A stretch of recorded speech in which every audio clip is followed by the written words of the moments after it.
सत साहिब सतगुरुदेव की जय। बंदी छोड़ कबीर साहिब जी की जय। बंदी छोड़ गरीबदास जी महाराज जी की जय। स्वामी राम देवानंद जी गुरु महाराज जी की जय हो।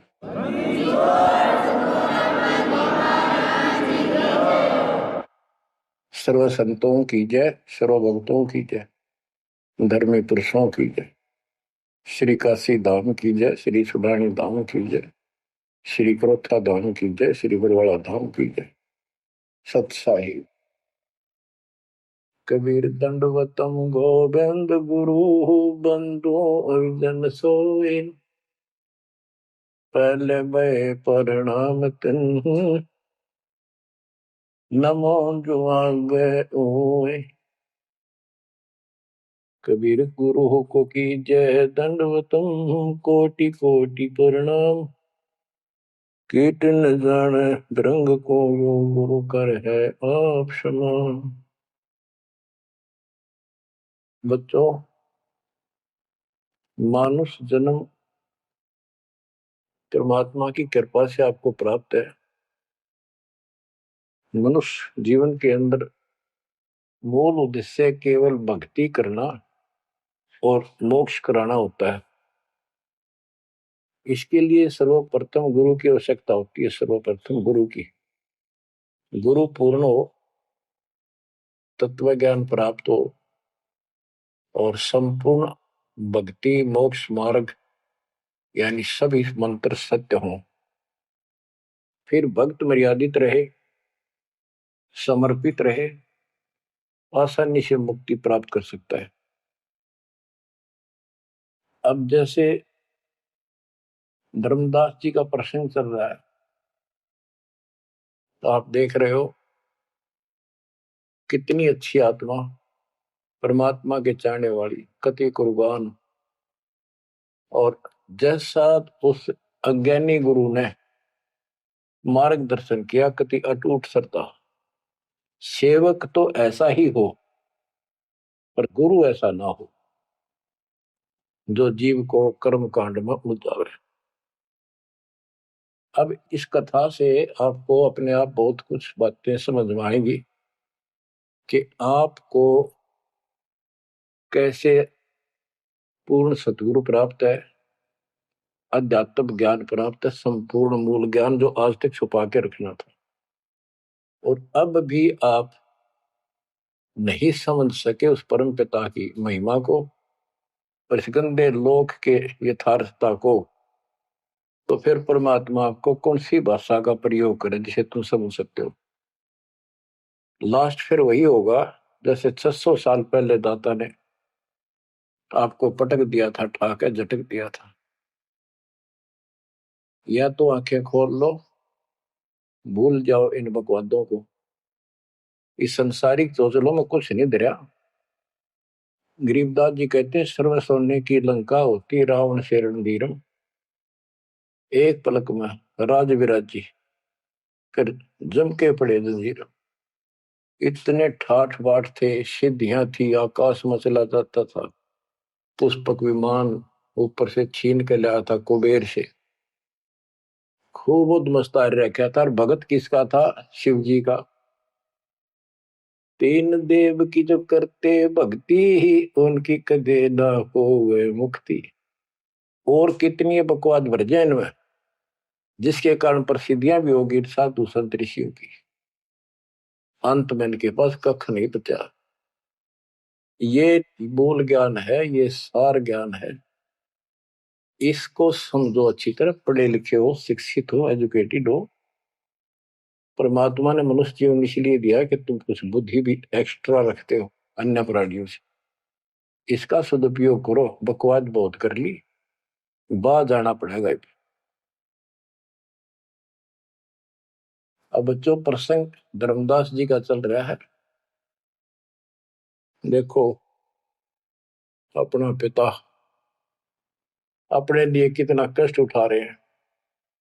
एक जीव को काल की दलदल से बाहर खींचने के लिए कितना कुछ उन्होंने किया।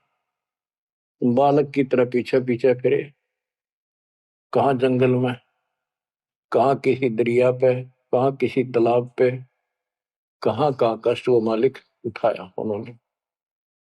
वो कहते हैं, 2 दिन मेरी शरण हो, ताका हो मैं दास, केल गिर लग गया फिर गुप्त गति आकाश। जैसे राजा अम्बरीश था, उसके पीछे लग रहे थे, लेकिन हम नहीं समझते, जब हमारे पास 2 पैसे हो, या 14 काल की छोटी सी राजा था, भगत बतेरा था, यज्ञ बहुत करता था, वह हो रही थी, पिछले संस्कार भी अच्छे थे। तो संस्कार कब बने, जब कभी कबीर साहब की शरण में था, जैसे कलयुग में हो तुम। अब ये जो रह जाएंगे ना, पार हो गए सो हो गए। भक्ति अच्छी करते हैं क्योंकि सत्साधना मिल गई। एक सांस की कीमत कितनी गजब की है, इसकी बहुत वैल्यू है। पार ना हुए तो फिर ये नो फंस जाएंगे काल के। इनको स्वर्ग में रखेगा, देवता बनावेगा, पूरा माचे माचे आन देंगे, फिर राजा पृथ्वी बना देगा। पृथ्वी पा के फिर ये पिछले पुलों के कारण ठाठ तो होने हैं, और भक्ति भी करेगी आत्मा, क्योंकि पीछे भक्ति की चास पड़ी हुई है इसको। तो भक्ति गलत करें जाएंगे, लाभ नारे हुए दिखेंगे। यो काल का भयंकर जाल है। मालिक फिर भी अपने बच्चे के साथ रहता है, फिर भी उनको राह दिखाने की चेष्टा करता है, किसी न किसी रूप में अपनी सच्ची भक्ति फिर से बताने की चेष्टा करता है। मानते हैं ना मानते वो अलग बात है। फिर राजा जनक हुआ अम्बरीश का जीवन पूरा करके, राजा जनक का पूरा करके फिर स्वर्ग गया। स्वर्ग में जाते समय लूट लिया काल ने। बिना विवेक वेख जो धारा क्षोभ करते, सो भी बिना विवेक के न्यू नाश करते हैं। उड़ा दया भाव दिखा दी, वो अपने पुण्य दे दिए, और फिर नंगड़ होकर पृथ्वी पर आ गया। सारे पुण्य वहां खत्म कराया, आधे आधे ऊपर स्वर्ग में भोग लिए, और फिर पृथ्वी पर आ गए। पहले राजा था 2 जीवनों में, राजा अम्बरीश वाली आत्मा, अम्बरीश राजा, राजा जनक सीता का पिता। और फिर हुई आत्मा बाबा नानक बनी, खुद नौकर लगा के नवाब किया। जब इस स्थिति में आ गया, कति हैंड टू माउथ हो गए, तब दाता फिर मिले अपने बच्चे को। फिर राह दिखाने की चेष्टा की, खूब वाद विवाद किया। ने बोला आंखा देखो तो मानो, आंखा भी दिखाया, जब जाकर माना। बच्चों ऐसे आज आपके साथ खड़े कर रहा दाता देख, कहां से के होने लग रहा है, अभी तुम नहीं समझ पा रहे। What is this? इसका नाम है कबीर भगवान। इसको कहते सक्षम समर्थ परमात्मा। बच्चों यहाँ देखो, मालिक ने कैसे अपने बच्चों तक संदेश पहुंचाने लग रहे। काल ने जुल्म करने में कसर नहीं छोड़ी, पर यू भी तो उसका बाप है। और देखो अपने बच्चों को कैसे अमृत छकाने लग रहे। इन क्रियाओं को देखकर यह विश्वास कर लेना चाहिए कि आप समर्थ की शरण में आ चुके हो। द्वार धनी के पड़ा रहे, धक्के धनी के खावे, 100 जग जोड़ी कर द्वार छोड़ जाओ। इब तुम इतना जरूर कर दियो, और कुछ ना बने तो इतना रहियो, मालिक की शरण से दूर मत होना। चाहे दुखी दिखो, चाहे सुखी दिखो, इब के आपका सतलोक में अगला कदम है बस, नथिंग एल्स। दूसरी बात नहीं है। पर होगा उनका जो मर्यादित रहेंगे, समर्पित रहेंगे, तन मन धन सब तेरा, ये कहने से नहीं, करना होगा। काल जाते आज ले चलो दाता, रखियो अपने चरण में। तो बच्चों फिर जब तक चाहोगे तब तक जीवन दे देगा आपको, जब तक चाहोगे। लेकिन अंत में एक ऐसा आप पे प्रेरणा हो जाएगी आपको, और आप ही कहोगे कि दाता ले चलो, बस बस बहुत होगी। तो कहते हैं जीव है इतना जोखिम नहीं, मरा जब निशंक मरे, परमात्मा कहते हैं। तो वो हमारा मरना नहीं होगा, हम तो मेले से बजावांगे। शरीर छोड़ा कांचड़ी, पक्षी उड़ा आकाश को चलते कर गया बीट, ये तो वो है। तो बच्चों प्रसंग धर्मदास जी का चल रहा है। परमात्मा ने धर्मदास जी को पूरी सृष्टि रचना फिर सुनाई, क्योंकि शुरुआत में उसने इसलिए सुनी थी, अपना तर्क मन में अलग रखा था। साथ में आमनी देवी ने भी सुनी, दोनों को विश्वास हुआ। परमात्मा से कहा कि जोड़ पानी में पूछो स्वामी, पानी माने हाथ, जोड़ पानी में पूछो स्वामी, को कृपा कर अंतर्यामी।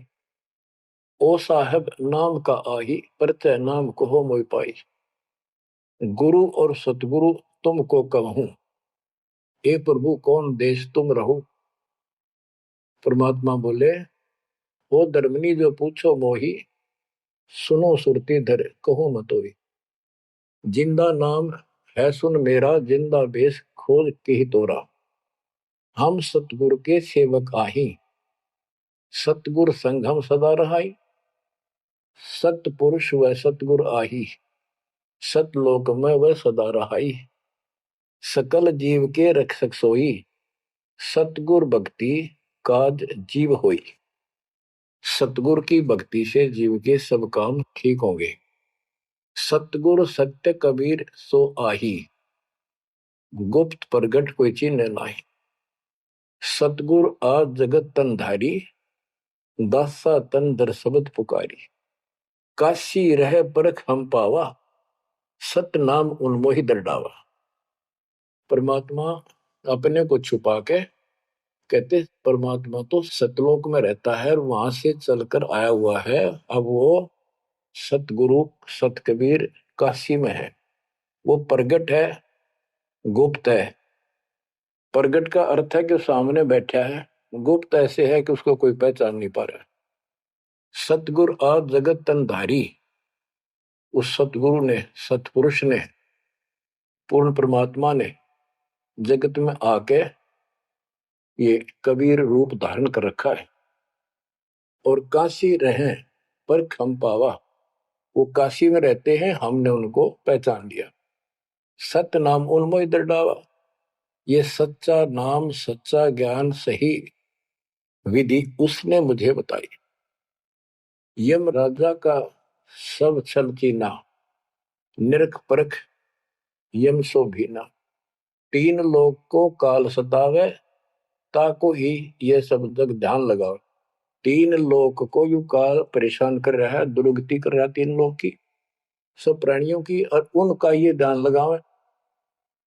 ब्रह्मदेव जाको वेद बखाने, सोई है काल कोई मर्म न जाने। जिसको ब्रह्म भगवान के है ना, गुरु ऋषि, वो वही तो काल है। तिनके सुत अहि तिर देवा, सब जग करे उनकी सेवा। इनकी पूजा करते, ये उसके पुत्र है तीनों। तिरगुण जाल ये जग हुंदाना, जाने ने अवसल पुरुष पुराना। जाकी ई जग भक्ति कराई, अंत काल जीव को सोए दरखाई। जिसकी ये भक्ति करते हैं काल की, ब्रह्म की, या इनके तीनों पुत्रों की, अंत समय वो इनको खावे। सब जीव सतपुरुष के आही, ये सारे प्राणी उस सतपुरुष कबीर साहब के हैं। यम दे धोखा फांसाता ही, प्रथम भय असुर यमराई। बहुत कष्ट जीवों के लाई, दूसरी काल कला पुन धारा। धर अवतार असुर से हारा। जीवन बहुविध कीन पुकारा, रक्षा कारण बहु करे पुकारा। जीव जाना ये धनी हमारा, दे विश्वास पुनः धर अवतारा। अब ये बताना क्या चाहते हैं परमात्मा। हिरण्यकशिपु, उसको काल ने पैदा किया, उसने उद्मस्तारे भगत को सताया, हाहाकार मची सारी जनता में। तो परमात्मा ने आकर उस राक्षस को मारा और विष्णु रूप दिखाना पड़ा, क्योंकि कबीर साहब को जानते नहीं थे। बच्चों, भगत का रक्षक केवल कबीर साहब है। प्रहलाद भगत था, प्रहलाद विष्णु जी का उपासक था। इस भक्ति को यहां तक लाने के लिए दाता ने आगा पीछा कुछ नहीं देखा, ना अपनी महिमा की आवश्यकता समझी। यदि वो महिमा चाहे तो काशी में 120 वर्ष रहे एक निर्द्वंद भाई की लीला में, वो 1 मिनट में कुछ भी कर सकते थे, दुनिया पीछे हो जाती। पर ये इस मार्ग में चला नहीं। तो क्या बताते हैं कि विष्णु रूप धारण कर लिया, विष्णु भी खुश होगा, लोग का विष्णु जी ने रक्षा कर दी, विष्णु जी ने रक्षा कर दी। अब ये काल का जाल नो ऐसे अड़ा रहा। अब कबीर साहब ने इसको उसी तरीके से समझाने की चेष्टा की है, अपना रोल निकाल दिया बीच में। कबीर साहब समझाना चाहते हैं कि एक तरफ तो काल ने राक्षस बनाए, फिर तुम कहते हो विष्णु ने नरसिंह रूप धार करके और हिरण्यकशिपु को मारा, इसलिए विष्णु की महिमा बन गई। अब लोग विष्णु के चिपक गए, इसको भगवान मान कर पूजन लाएंगे। हीरो हो गया यूं, जैसे पिक्चरों में देखो हीरो दो चार रन गढ़ दे, बस वाह वाह वाह के जो ना इन करिश्मों को देखकर, चमत्कारों को देखकर इनका चिपक गए। ये सब काल का जाल है, परमात्मा ने इससे कोई लेना देना नहीं। परमात्मा चाहते थे इन भक्तों की आस्था बनी रहे, काल चाहता है ये नास्तिक हो जावे। प्रमाण के लिए परमात्मा से जब वार्ता हुई, इसने विवाद किया, तकरार करी, प्रथम बार आए। आखिर में लास्ट में जब सारी मन्नत मंगवा के वचन भरवा के ने बोला कि सबको उल्टा मार्ग लाऊंगा, गलत साधना पर दृढ़ कर दूंगा, देवता तीर्थ व्रत मंदिर इनकी पूजा हुआ और किसी को कोई यहां से निकलने नहीं दूं, कि ये साधना करेंगे आध्यात्मिक लाभ होए को नहीं, आप नास्तिक हो जाएंगे। अब देख लो वर्तमान में गांव के गांव बहुत अच्छी आत्मा के लोग हैं, स्त्री पुरुष, लेकिन भगवान से दूर हो चुके, इसलिए हो चुके हैं कि इनकी साधना करते करते रुकती रही है, वो साधना ठीक नहीं है। तो यहाँ परमात्मा धर्मदास की वो आंखें खोल रहा है कि जिनको तुम भगवान मान रहे हो ये ऐसे काल जाल कर रहा है। एक तरफ तो ये कंस केसी चाणूर और पूतना जैसे जरासिंह जैसे बना दिए, उधर से कृष्ण बना कर भेज दिया न मारने खातिर, इनको मारने के लिए कृष्ण ने वो मार दिए। कृष्ण चौधरी पाक गया, भगवान बन गया। अंत में कृष्ण भी मरा और नरक में जागा, जिसे कर्म करे या भोगने पड़ेंगे।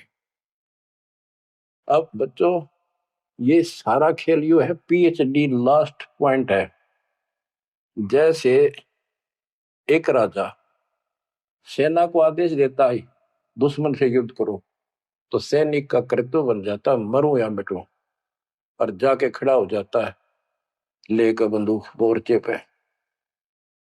तो सैनिक सच्ची आत्मा से होते हैं और वो दुश्मन के छक्के छुड़ाने के लिए अपना जीवन न्यौछावर कर देते हैं, आमने सामने मोर्चा संभाल लेते हैं। अब वहां पर कुछ इधर से मारे जाते हैं, कुछ उधर से मारे जाते हैं। जैसे अपने भक्त बच्चों को सेना में जाना पड़ता है, लड़ाई भी करनी पड़ेगी, युद्ध के मैदान में उतरना ही पड़ेगा और आमने सामने मोर्चा डांटना पड़ेगा। ये तो करना पड़ा, लेकिन वहां रक्षा कौन करेगा? वहां आप उन बच्चों की रक्षा कबीर साहब करेंगे। इसी प्रकार काल ने राम कृष्ण को भेज दिया इनको मारने के लिए। राम कृष्ण का कोई मौत नहीं था इनको मारने का, इनके साथ खुद मालिक रहे। राम कृष्ण सतगुरु सहजादे भक्ति हेत यूं हुए प्यादे। राम कृष्ण भी उस परमात्मा के बच्चे हैं, उस महाराजा सारी सृष्टि के सम्राट कबीर जी के राजकुमार हैं, सहजादे हैं। ये तुमसे ज्यादा निकट प्यारे हैं उसको, क्योंकि पिछले जन्म में बहुत गजब की भक्ति की थी, पर पैर फिसल गया इनका, अब काल का फंस गए। कोटिक अवगुण बालक कर ही पिता एक चित नहीं धरी। बाप के अंदर एक ऐसा परमात्मा ने पर रखा है प्रेरणा, स्वभाव, बालक से करोड़ों बकवाद कर ले पर पिता एक भी उसकी गलती को ज्यादा सीरियसली नहीं लेता। तो इसी स्थिति पर परमात्मा इस नियम से उन निकमों के साथ भी आज है, लेकिन बहुत प्यारे उनको हैं, क्योंकि कभी वो बहुत गजब के भगत थे और कॉलोनी को सिलेक्ट करे उनके कर्म फुड़वाने के लिए, उनको उच्च पद देता है। ये प्रधानमंत्री मुख्यमंत्री ये बहुत अच्छी आत्मा थी, पिछले भगत थे, तपस्वी थे भगवान के बच्चे, उसके लिए कर रहे थे। अब वो बैठा दिए पदों पर, अब कर्म फोड़ेंगे फोड़ लेंगे, तो मानने को नहीं। फिर जब हंटू माँ उठा जाएंगे बाबा नानक की तरह, फिर पकड़ लेगा, फिर लेगा, काम तो बढ़ गया। समस्या तो वहीं के वहीं खड़ी रहेगी, मतलब बात निमड़ी क्या है बच्चों। इसको कहते हैं सार ज्ञान। ये है वो मूल ज्ञान। धर्मदास मेरी लाख दुहाई, मूल ज्ञान कई बार न जाए। मूल ज्ञान तब तक छपाई जब लग द्वादश पंथ ना मिट जाए। अब यो ऐसा ज्ञान आज तक किसी ने निर्णायक नहीं सुनाया। तो एक कोई बकवाद करेगा तो उनको सबको पता होगा कि संत रामपाल जी से सुनकर अटपट मारन लग रहा है। हमारे छोटे छोटे बच्चे भी उसको 2 मिनट में फिट्टे मुंह कर देंगे। तो ये पंथ खत्म हो गए। बड़ा पेड़ होता है ना, पड़ भी जा, उसकी एक आधी जड़ की तरह जाए धरती में लगी, वो थोड़ा बहुत हरा कई दिन रह जाया करे, पर अंत में उसकी लकड़ी सूखेगी। तो आज इनकी स्थिति शुरुआत हो चुकी है, ये सारे ढह चुके हैं। मान ली के तूफान इस ज्ञान के सामने इनका कोई औकात बची नहीं है। अब तुम ध्यान दो जिसके ऊपर ये मालिक गजब की रजा कर रहा है, इसको हल्के में ना लो। तुम ज्यादा सीरियस बनो, समर्पित रहो। औरों से नारा सुख धरती पे देगा आपको, लेकिन इस सुख में माचना नहीं, परमात्मा को भूल ना जाना। मालिक की तरफ ज्यादा आवे, सुविधा दे दी, गाड़ी दे दी, सेवा में आवे, सेवा में लावे, बकवादा में कहीं नहीं जावे, तो राम राजी रहेगा, कबीर साहब आपका खुश रहेगा। तो परमात्मा ये बताना चाहते हैं, जीव जाने ये धनी हमारा, जैसे विष्णु कृष्ण राम हो ये भगवान थे न, देख किसी तो कंस मार दिया, केसी मार दिया, रावण मार दिया, हमने के पल्ले पड़ा उसको मार लेते। हमने तो यूरा पाया, ये कुछ बात बनेगी। प्रभुता देख के इन विश्वासा, अंत काल पुनः करे गिरासा। या प्रभुता देख के इनकी राम कृष्ण के बड़े हीरो थे, न्यों कर दिया, लोगों ने इनको भगवान मान दिया। ये बते डपली पिटन लाग रहे हैं। द्वापर देख कृष्ण की रीति, परमात्मा कहते तू कृष्ण जी का भगत है, सुन ले कृष्ण की नीति अनीति। आप मानते हो कृष्ण ने गीता बोली, पहले तो गीता में उसको भगत बनाया, धार्मिकता सिखाई और गीता का पाठ अर्थ बतलाया, और फोन उनको कहा युद्ध कर, युद्ध कर, तुझे कोई पाप नहीं लगेगा, और पीछे वो पाप लगा दिया। हिमालय में जाके गड़ो, अश्वमेघ यज्ञ करो, तुमने बंधुघात किया इसलिए पाप लगे। और जब जिस समय महाभारत समाप्त हो लिया युद्ध, और युधिष्ठिर को राजगद्दी दे दी गई, तो बच्चों युधिष्ठिर को भयंकर स्वप्न आने लगे। मरे हुए आदमी दिखे, सिर कटे आदमी चलते दिखे, खावन पीवे सारी रात बैठ के काटे। द्रौपदी ने देखा, उसने अपने अन्य पतियों को बताया, अर्जुन को, भीम को, आदि को, कि ऐसी स्थिति आपके भाई की है। यू ना सोता ना आपको बताता, ये कुछ दिन का मेहमान है। तब सारे चारों भाइयों ने खड़े होकर उनसे प्रार्थना लगाई कि कोई बात बताओ, क्या आप हमें अपने भाई नहीं समझते? कोई कष्ट है, संकट है तो हम आपके साथ हैं, आप अकेले क्यों दुख पा रहे हो? हमें शेयर करो।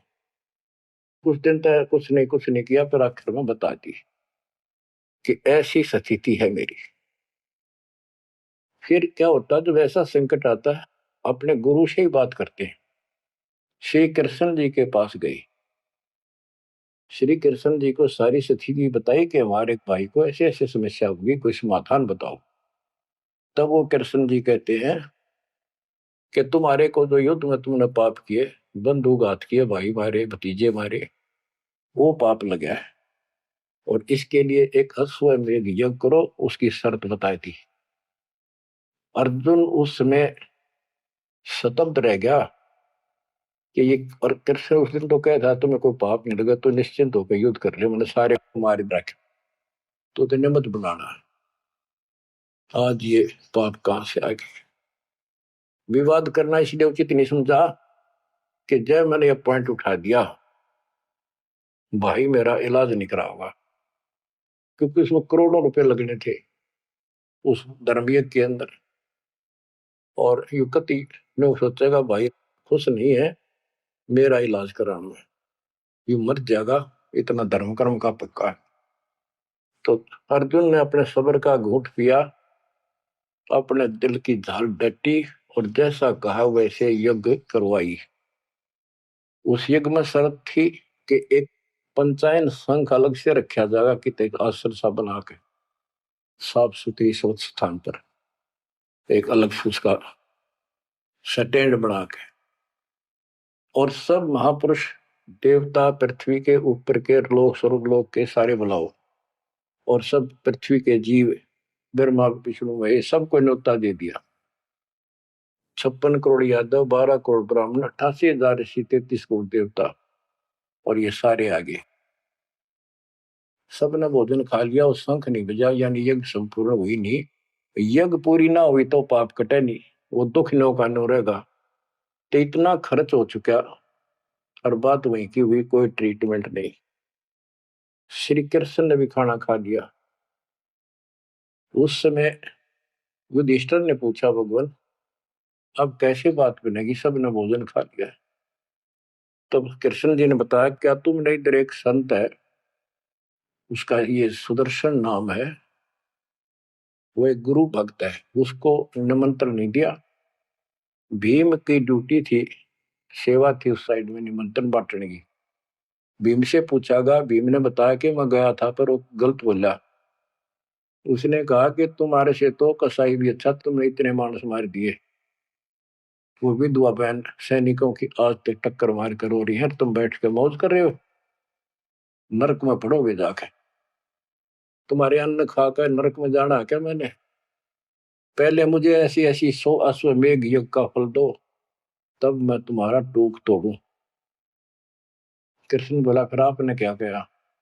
मैं के कहूं था जी, उसने फिर कह दिया, बताओ ना मन्ना, ये तेरे बिना कि हमारी यज्ञ अधूरी रह जाएगी, श्री कृष्ण जी हमारे साथ। तब भगवान बोले, सारी बात बिगाड़ दी, तुम चलो। पांचों को रथ में बैठा के लाया, उनकी कुटिया से कम 1 योजन यानी 12 किलोमीटर दूर रथ रोक दिया। वहां से पैदल चल के आए नंगे पैरों। उस दिन क्या था, सुदर्शन जी ने अपने गुरु परमात्मा खुद कबीर साहब करुणा में नाम से प्रकट थे द्वापर में, उनके वो शिष्य थे, उनको सारी बात बताई। परमात्मा को पता था फेरा होंगे काम तो उनका होना को नहीं। तो सुदर्शन जी से बोले, तुम घूमन फिरन चला जा किते, वो फेरा होंगे। कि सुदर्शन जी तो चले गए भ्रमण पे, परमात्मा उनका रूप बना के वहां बैठेगी कुटिया में। जब वह सारी टीम पहुंची कृष्ण वाली, जाते ही श्री कृष्ण ने दंडो प्रणाम की। साथ में पांचों पांडवों करनी थी। परमात्मा ने पूछा, है जगदीश, ये 3 लोक के मालिक, या कैसे आना हुआ गरीब की झोपड़ी पे? तो श्री कृष्ण जी ने कहा, आप जानी जान हो, इन्होंने ये पांडव हैं, ये भीम है, ये युधिष्ठिर है, सारी इंट्रोडक्शन कराई। ये आपको निमंत्रण देने आए हैं, इनके यज्ञ में प्रसाद पाओ ताकि इनका कल्याण हो। सुदर्शन जी बोले कि भाई मैंने इस भाई से कही थी, देखो खड़ा मोटा, मेरी बात शर्त पूरी कर दो, तो मैं आज तैयार हूं, नमक हो नहीं चालू। तो श्री कृष्ण जी बोले, जी आपकी वाणी है, कबीर संत मंडल पहुंचा दिए, तजमाया अभिमान, जो जो कदम आगे रखे ओ एक समान। ये दाता वहां से चलकर कहां से चले थे, आप तो सारे कदम जानते हो, और 12 किलोमीटर तय, 1 योजन तक हम कति पैदल आए हैं। यहाँ से वहां तक हमारे जितने कदम एक यज्ञ बनाए बताए आपने। हे दाता 100 आप लेखा ला दो, बाकी हमारी जोड़ी में डाल दो। साधु भूखा भाव का, धन का भूखा ना, ने बोला वे चलते। जब पहले भीम आया डींग मारा था, जब सुदर्शन जी ने ये कहा कि तुमने इतने आदमी मार दिए, ऐसा जुल्म कर दिया, भीम बोला, युद्ध ऐसे नहीं जीता जाता, एक का गदा मारूं था 6 मरे थे। तो परमात्मा ने उसकी फड़क निकालनी थी, कुछ परिचय देना था कि इसमें कुछ है। परमात्मा बोले, सुदर्शन रूपधारी कबीर साहब के भीम पहलवानिया मेरी माला तार के दिए, देख खुट्टी व टंगरी। हो गया तारण खातिर कड़छन लाग गया पहलवान हुआ माला ना उतरी वह सुमरनी उतरी नहीं ने बोला रे तू एक मारे था 6 मरे थे पहलवान या छोटी सी माला नहीं तेरे से उठती खिसियाना होकर वापस आ गया परमात्मा ने ऐसे हाथ करा आपसे उतर का आएगी हाथ में माला पर बहुत चक्के रह गए अचंभित हुए सारे के सारे तब परमात्मा को लेकर ये घुमाए लंबी कहानी है विषय दूसरा चल रहा है तब उस दाता के भोजन करने से उनका काम बना जब वो शंख बजा ये अलग प्रसंग कभी ठीक से जच कर सुनाऊंगा अब प्रसंग दूसरा चल रहा है परमात्मा कह रहे धर्मदास तेरे कृष्ण की कुनीति सुन ले एक तरफ तनियों का था तेरे पाप ना लगे और फिर पाप बताए दिए उन पापों को धोने के लिए जो विधि बताई उससे भी बात ना बनी वो भी समर्थ सक्षम हम थे वहां पर हमने की और बच्चों वो पाप नहीं थे वो पाप तो थे लेकिन वो प्रेत बाधा थी वो जो सैनिक मरे थे विधवा रो रही थी वो सैनिक उसने तंग कर रहे थे प्रेत बने हुए वह प्रेत बाधा भी कृष्ण तक नहीं ठीक हुई बच्चों गरीबदास जी कहते तुम कौन राम का जपते जपन ताते कटे ना ये तीनों ताप ये 3 ताप के तहत दुख था उनको और वो पाप ते न्यो के न्यो रखे रह गए ओए होए अरे कोयल के बच्चों ईब तक पकड़ दो अपने माँ की वाणी को क्या कहना चाहते हो अब विष कागाड़ा के साथ रहोगे क्या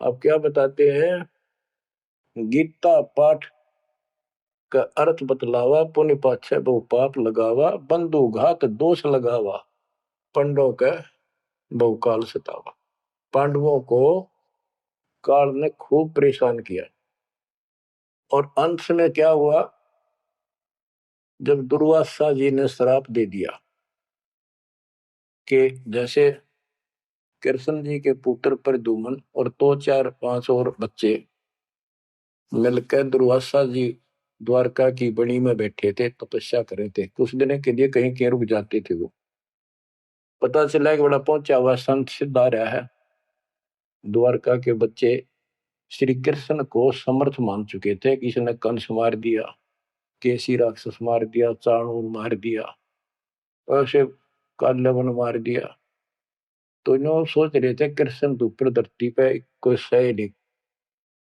उन्होंने मजाक सूझ गए वो किसी संत साधु का आदर नहीं करते थे इस कारण से हमारे साथ कृष्ण हमारा कोई कुछ नहीं बिगाड़ सकता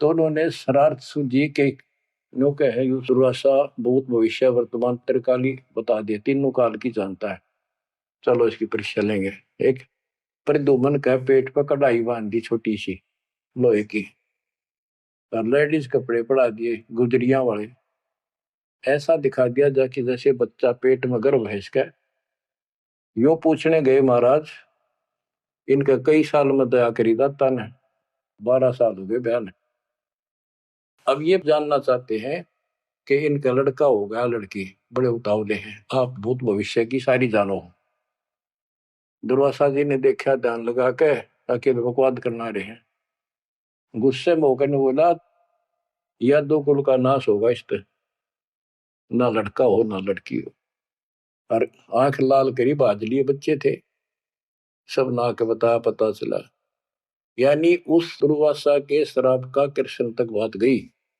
कृष्ण जी ने समाधान बताया कि इस कढ़ाई ने घिसा के चूर्ण बना के प्रभास क्षेत्र में डाल दो जमुना में ऐसा कर दिया गया फिर भी श्राप न्यो का न्यू रह गया उस श्राप वो द्वारका में उद्मस उतर गया अचानक बालक मर गया अचानक कोई और दिक्कत आ गया छोटी सी बात पर लट्ठम लट्ठा रोज झगड़े होने लग गए कृष्ण जी के पास फिर गए यू कारण क्या है बताओ भगवान इसका समाधान बताओ किसी न किसी की बात नहीं सुहारी यू कौन सा पाप सेध गया नगरी का कृष्ण जी बोला भाई जो दुर्वासा का श्राप है ये दुखी कर रहा है इसका समाधान है, तुम जाके वहां जमुना में स्नान करो प्रभास क्षेत्र में, जहां पर वो कढ़ाई के कंड डलवाए थे चूरे बना बना के। उसमें एक कड़ा घिसा नहीं था कढ़ाई का, पूरा ना घिसा, थोड़ा बहुत घिस गया, चमकीली सी वस्तु होगी, वो मछली ने खा ली। एक बालिया नाम का मछियारा था और साथ में शिकारी था। वो मछली पकड़ी, वो आगे उसने काट के देखी, उसमें चमकीली धातु थी। उसका अपना तीर का एरो बनवा दिया, आगे का ऐसा विषाक्त करके जहर में बुझवा के। और जो कण थे जो कढ़ाई के बताते उनके सरकंडे जाम गए, बूढ़े बूढ़े, उनके तीखे पत्ते गजब के तलवार जैसे। और कृष्ण जी ने कहा सारे स्नान करो वहां जाके, तुम्हारा युद्ध शराब खत्म हो जाएगा। वहां बोले सब बच्चे नर, कोई ना बचे, गर्भ न छोड़ के, छोटे छोटे नवजात शिशु भी साथ ले गए, कदे इन पर शराब ना रह जाए। और वहां जाके सारे लड़न लाग गए, पाड़ पाड़ के वो पठेरे सरकंडे एक दूसरे को मारे, तलवार का काम करना कर शुरू कर दिया। कट का मर गए 56 करोड़ यादव।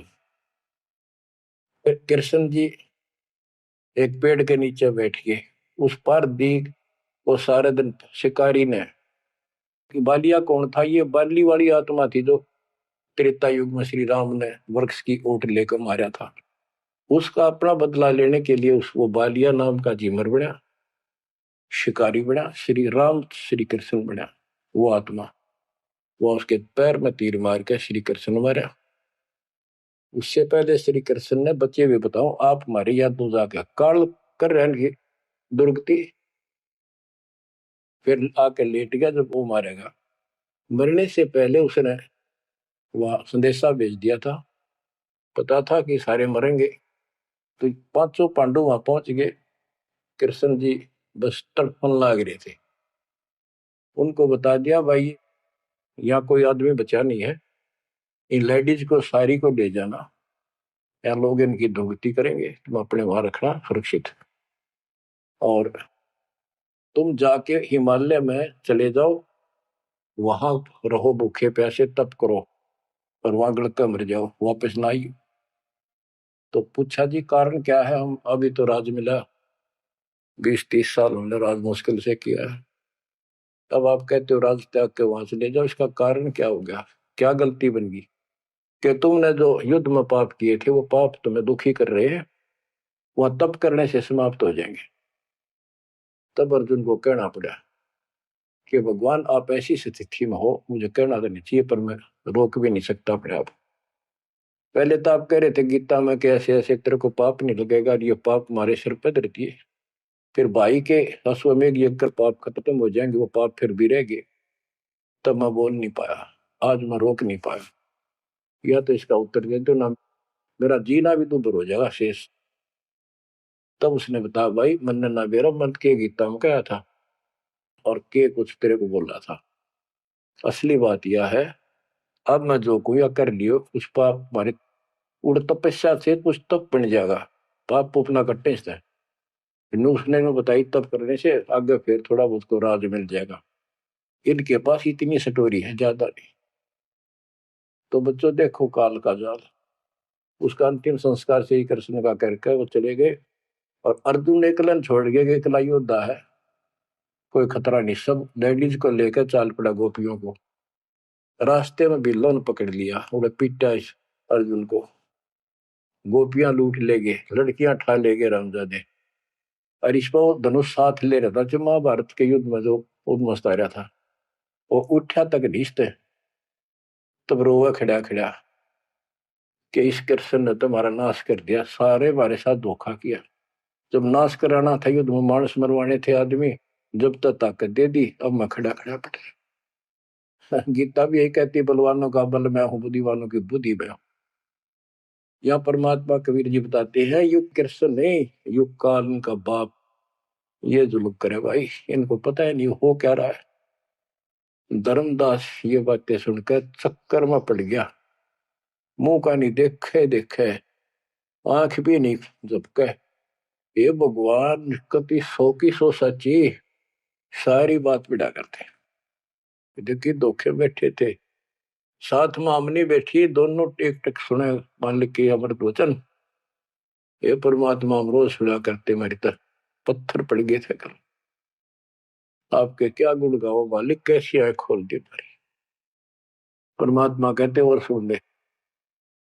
अब क्या है, हिमालय में चले गए सारे पांडव, और वहां सारे मरते गिर जाते गए। तो कहते हैं जब ये पहुंचे ऊपर, तो युधिष्ठिर बाद में मरा, और तो सारे बर्फ में गड़ गए, बर्फ में पैर गड़ जाते कति। लेकिन युधिष्ठिर का अंगूठा अंगूठा गला, बाकी शरीर जो का तो रहा, मर गयो भी गया। जब ये ऊपर गया, वो पहले जो चले गए थे मर मर के, चारों पांडव और उनकी मां कुंती, द्रौपदी, वह सारे नरक में ठोक रखे। यो पहले स्वर्ग ले जाएगा, फिर इसको कुछ समय नरक में डालना था, क्योंकि इसने धर्मदास झूठ बोली थी युधिष्ठिर ने। कौन सी झूठ बोली थी? कि अश्वत्थामा मर गया। द्रोणाचार्य गुरु का बेटा अश्वत्थामा था। द्रोणाचार्य इतना सूरवीर था, अगले दिन उसने युद्ध में उतरना था, और कृष्ण जी को पता था, उसने बता दिया था, जयो आ गया ना द्रोणाचार्य तुम्हारे सामने, एक नहीं छूटेगा, इतना धनुषधारी है। तो इसका इलाज ये है कि युधिष्ठिर झूठ बोल दे, और की नहीं मानने यो। पहले कईयान जाके कह नो कह दो कि इसका बेटा अश्वत्थामा मर गया, तो यो उस पुत्र मोह में इतना पागल हो जाएगा, इस पर हथियार नहीं उठेंगे, और युद्ध तक करेगा, पर यू हार जाएगा, मारा जाएगा। तो द्रोणाचार्य को सबने कहा जाके कि अश्वत्थामा मर गया। दूत भेजे गए दूसरी सेना में। तो द्रोणाचार्य बोले मैं विश्वास ना करूं, तुम झूठ बोलते हो। अगर युधिष्ठिर कह देगा तो मैं सच्ची मानूंगा। तो दूसरे कह तुम मार दिया तो फेंक दिया ठागा मैंने। युधिष्ठिर को तैयार किया गया कि तू या झूठ बोल। वो मना कर गया कि नो तो दिक्कत हो जाएगी, और मैं झूठ नहीं बोल सकता। फिर एक अश्वत्थामा हाथी का नाम था, जैसे पशुओं के नाम रख लेते हैं ऐसे। वो अश्वत्थामा हाथी मार दिया। श्री कृष्ण बोला आप ये कह देना कि अश्वत्थामा मर गया, मंदी आवाज में कह दिए, फिर आना हाथी था, हाथी या मनुष्य। युधिष्ठिर इस बात पर राजी हो गया, क्योंकि अगले दिन नाश कर रहा था उसने। तो मन में दोष तो आया उसके, झूठ बोल दी जाके कि आचार्य जी अश्वत्थामा हिते, संस्कृत में नौकंते। द्रोणाचार्य का तो बुरा हाल हो गया, चक्कर आने लग गया कि अश्वत्थामा मर गया। फिर मंदी आवाज में कह दिया नर व कुंजर। नर था या कुंजर हाथी, पता नहीं नर था या कुंजर। अब वो नर कुंजर कड़े सुना था तो पागल होकर गिर गया। तो उसके कारण उसको नरक में भेजना था कुछ समय के लिए। तो युधिष्ठिर ने पूछा कि मेरे भाई कहाँ गए? स्वर्ग में। तो उनको बताया कि उन्होंने पाप करे थे महाभारत में, और भी जितने पाप कर रखे थे वो सारे के कारण नरक में गए। तो युधिष्ठिर बोला कि मुझे उनके दर्शन कराओ, मैं देखना चाहता हूँ। देखा सारे हाहाकार मचान ना गिरे। तो बोला मुझे भी अब मेरे भाई बहनों के परिवार के साथ भेज दो। तो वो चाहे थे एक बेच ने इसका मार डाल लिया जा। तो वो इस कारण से उसको भी कहते कुछ समय के लिए नरक को भोगना पड़ा। अब ये परमात्मा कहते हैं बंधु घात दोष लगावा, पांडवों के बहुकाल सतावा, भेद हिमालय ते ही गलाए, छल अनेक की नहीं यमराए। और फिर उनको पांडवों को ले नरक में डाला। बच्चों, स्वर्ग के धोखे नरक ही जाही, जीव अचेत यम छल चिन्ह नहीं। ये बोले जीव इस काल के इस छल को, इस जाल को, षड्यंत्र को नहीं समझ पा रहे। पांडव सबको कृष्ण को प्यारे, सोले नरक में डारे, वो भी सारे नरक में डाल दिए। मानुष जन्म बड़ेपन होई, सो मानुष तन जात बिगोई, नाम बिना नहीं छुट्टे का दो, बार बार ये नरक ही घातु। नरक निवारण नाम जो आही, सुर नर मुनिजन जानत कोई नाही। जो नरक से छुटकारा देने वाला असली नाम है, इतने देवता नहीं जानते, ना ऋषि जानते, ना ब्रह्मा विष्णु महेश जानते। ताते यम फिर भटकावे, नाना योनिन में काल सतावे। बिरले सार शब्द पहचाने, सतगुरु मिले तो सतनाम समाने। इतना कुछ सुनकर धर्मदास कहता, हे साहब मैं तो पग सिर धरूं, तुम ते कुछ दुविधा नहीं कर। अब मोई चीन पड़ी यम बाजी, तुम ते भयो मोह मन राजी। अब आपके ऊपर मेरी कति आत्मा डट गई, मेरा मन कति खुश आपके ऊपर। मेरे हृदय प्रीति अस आई, तुम ते हो गई जीव मुक्ताई। अब मुझे विश्वास हो गया कि मेरा कल्याण आपसे होगा। मुझे लगता है तुम ही सत कबीर हो स्वामी, कृपा करो तुम अंतर्यामी। हे प्रभु देव परवाना मोही, यम तरण तोर भजो मैं तो ही। मोरे नहीं और सो कामा, निस्तिन सुमरो सदगुरु नामा। पीतल पत्थर देव द्यो बहाई, इन फेंक दो उठाकर, सतगुरु भक्ति करो चितलाई। हे बंदी छोड़, हो। परमात्मा बोले, सुनो धर्मनी, अब तो ही भुगताऊं, निश्चय यूं से तो ही बचाऊं। देव परवाना हंस बारो, जन्म मरण दुख सब टारो। ले परवाना जो करे प्रतीति, जिंदा कह चले हम जीती। अब वही आज्ञा देव धर्मदासा, मैं गमन करूं सतगुरु के पास है। अब मुझे आज्ञा दे, मैं अपने गुरु जी के पास जा रहा हूं। सतगुरु संग आयब तो पाई, फिर मैं अपने गुरु जी ने लेकर आऊंगा तेरे पास। तब परमाना तो ही मिलाई, उनसे तुम्हें नाम दिलाऊंगा मैं। क्योंकि अभी धर्मदास को पूरा पक्का करना था। धर्मदास बोले, हे प्रभु अब तो जान ना देव, नहीं आए तो मैं बहुत पछते हूं। पछताई पछताई बहुत दुख पाऊं, नहीं आओ तो प्राण गवाऊं। हाथ से रतन खोई कोई डारे, सो मूर्ख निज कान बिगाड़े। ये मैं कैसे छोड़ू, अपने हाथ से रतन कैसे खो दूं। जब नहीं आए तो ना मैं खाऊं ना कुछ पीऊं, मैं मरूंगा। आप जब फिर नहीं आए तो परमात्मा ने कहा कि चाल पड़े, क्योंकि अभी ताव और बाकी देना था। धर्मदास सामने कति गली में खड़े हो गए, जब तक दिखते रहे आंखों में आंसू भरे रहे, एक टक देखते रहे। बच्चों ये सुनते रहियो अमर ज्ञान, अजब गजब ज्ञान मिलेगा आपको। शेष वाणी परमात्मा की दया से आपको फिर सुनाएंगे। परमात्मा आपको मोक्ष दे, सदा सुखी रखे, आपकी लगन आपकी दृढ़ता परमात्मा के प्रति ज्यादा हो, तो आप परमात्मा के लिए ज्यादा समय निकाल सको। दाता आप पर कृपा करें, आपको इस काल के जल से निकाले। सत्संग।